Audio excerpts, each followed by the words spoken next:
So now we saw an example story. Let's read the topic that we're going to write about. So, you went camping with your friends in a forest. You were happy in the beginning until you saw a mysterious haunted house and you decided to enter it. Then everything changed upside down. So write the story describing what happened inside. So first of all, let's brainstorm together. First of all, my story has to be about a haunted house and the things that you and your friends saw in there. So my title should be, let's start. So the title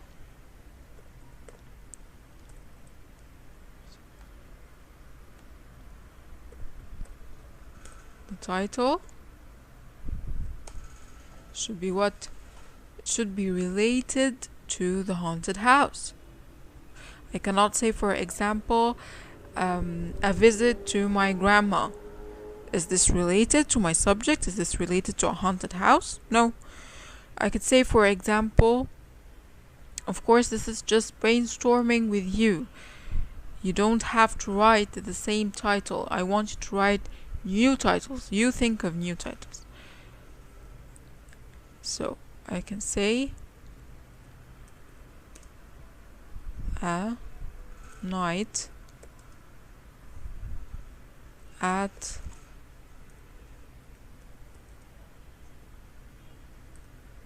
the haunted house, for example.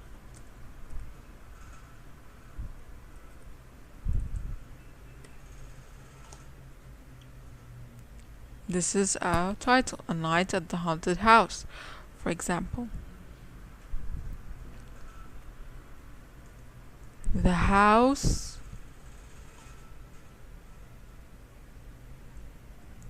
in the forest, or the house in the spooky forest, for example.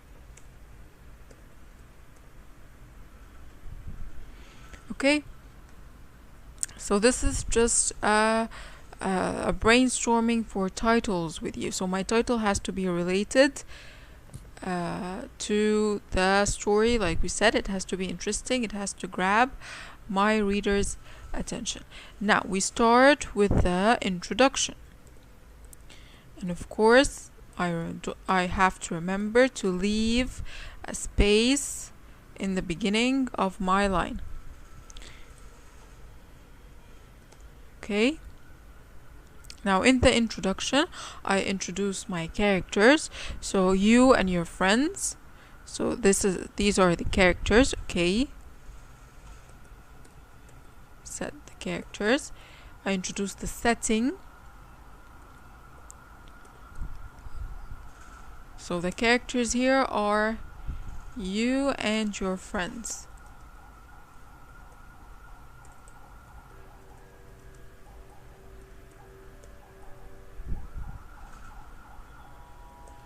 So my setting, which is the place, time, and weather. So for the place, we said we were camping in a forest. So describe the forest. How was it? There, okay. The time. If we look at the rubric. So if this is a scary story, so it's better that the events or the action happen at night, right?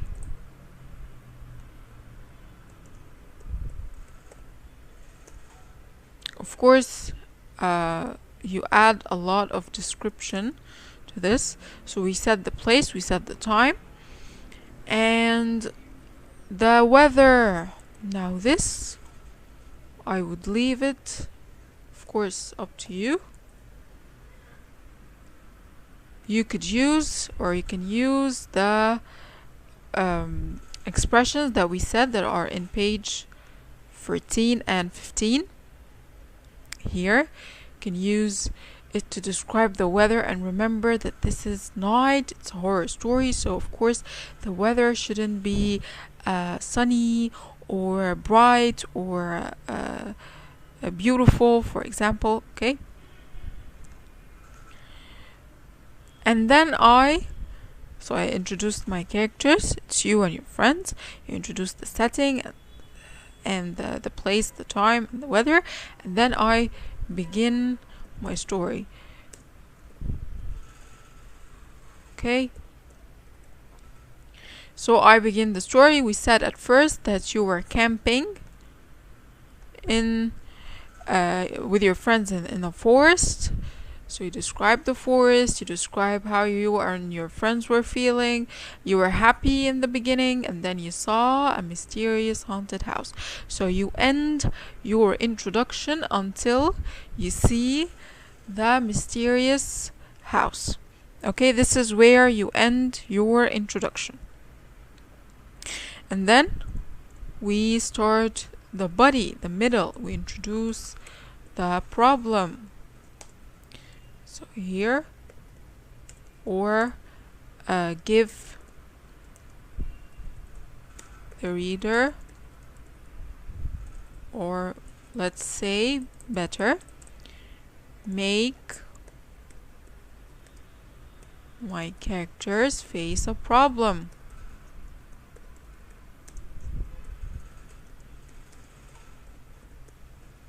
So obviously my problem is going to be inside this haunted house, and I don't want you to write things that are very imaginative. We don't want monsters and zombies, okay? Just something that is weird and a little bit realistic. For example, a weird man, you could say, a weird old man, a weird old woman. Maybe you found a criminal there. Okay, so these are all some kind of ideas. Of course, if you could, surprise us with something that is realistic and at the same time a new idea. Okay, it's all up to you. We want to see how are you going to introduce this problem to us as readers. Okay. And of course I don't forget to add description, linking words. The linking words, we said we add description to the place itself. How was it inside this house? What did we see? What did we hear? Okay, do you see those? Here we go, things that we saw, things that we heard. The things or expressions here that I can use to describe what was happening. Okay, of course I order the events, the actions that started to happen first, then later, then after that, using those words. And of course we use other words to make my writing interesting, like suddenly, out of nowhere. For example, we don't use a lot of and. Okay, we use, for example, besides, in addition. Okay, so we add the description. We use linking words, a lot of linking words. Okay, so fine. And of course I don't mention anything about my ending. So here in my body I make my characters face a problem. So I introduce the action or start the action in my story. My characters facing my problem. We said that the characters are you and your friends. You create the problem. What did you see in that house? What did you hear? What happened to you there? Okay, of course describing everything and using linking words. Fine. And then I go to my conclusion.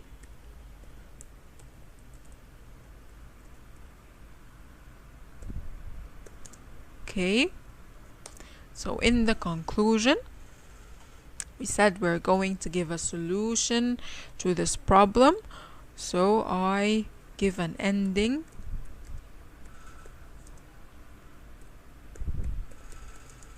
to the story or to my problem, or a solution to my problem. Okay, of course we use linking words that are related to the conclusion here. So we can say in conclusion, or finally we escaped, for example, at last we saw the police, whatever. Okay, so this is those are linking words that I use to in my conclusion, and of course I describe my character's feelings. You could say finally we felt safe and sound, for example. Sorry.